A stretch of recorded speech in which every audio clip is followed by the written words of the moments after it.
नमस्कार YouTube family. मी बनवत आहे गव्हाच्या शेवयांचा उपमा. त्याच्यासाठी मी टोप तापत ठेवलं आहे. त्याच्यामध्ये मी राई, जिरा, हिंग, कढीपत्ता आणि कांदा आणि मिरची फोडणीला घातली आहे. कांदा मऊ पडण्यासाठी आपल्याला मीठ घालायचं आहे. नंतर आपल्याला झाकण ठेवायचं आहे. एका साईडला पाणी उकळवायला ठेवायचं आहे. आणि आता आपल्याला कांद्यानंतर टमॅटो टाकायचं आहे.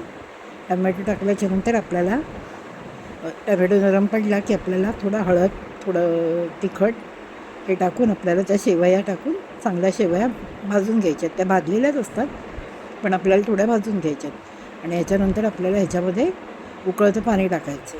पाणी टाकून आपल्याला हे चांगलं शिजवून घ्यायचं. आपण झाकण मारून ठेवूया.